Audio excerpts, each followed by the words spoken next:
I think it's safe to say that during a global pandemic, people can be just a little edgier than normal.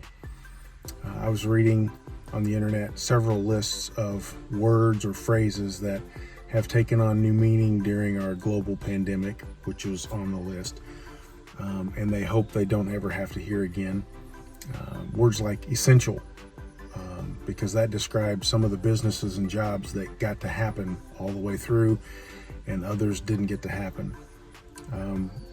One of the phrases was, in times like these, unparalleled times.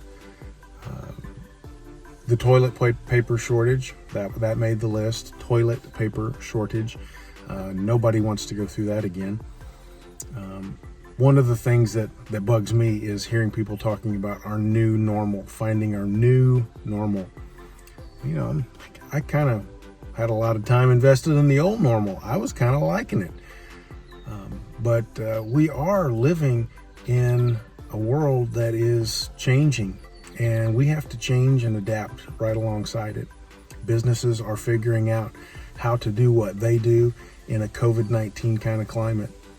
Churches are trying to figure out how to do things differently as well. MCC is no different.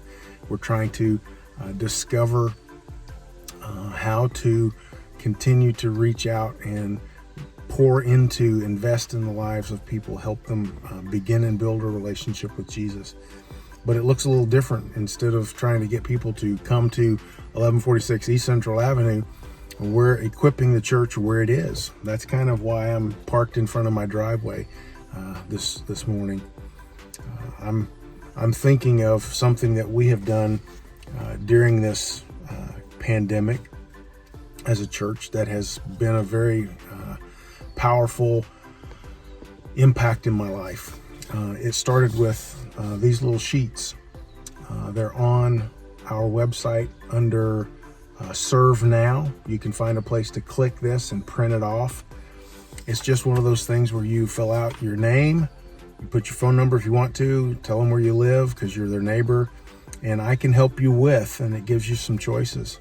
You stick it in their mailbox and see what comes of it. My wife did that with some of our neighbors, and we've had a few of them respond.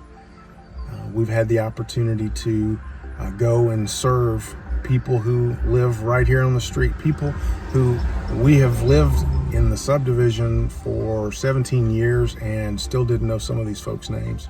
It's kind of embarrassing, but it's just the truth. Jesus was speaking to his disciples in John chapter 13. He had washed their feet. He had told them about what was coming, that he was going to be betrayed, and that the world was getting ready to change. And he said, after he had done all those things, a new command I give to you. Love one another. As I have loved you, so you must love one another. By this, all men will know that you are my disciples, if you love one another. I hope that you'll take some time this week to pour into your neighborhood, because one of the things that we're figuring out for the church to be the church, this is something that we should have been doing all along, promoting all along. Go find the needs in your neighborhood. Be willing to invest a little sweat equity, to have some phone conversations, to serve people the way that Jesus served people, the way that he's taking care of us, we pass along to others.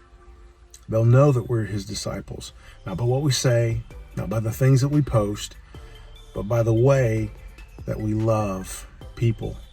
I hope it starts in your neighborhood. Go to exploremcc.com, find the Serve Now button, print out these neighbor sheets, and go let your neighbors know you're there for them.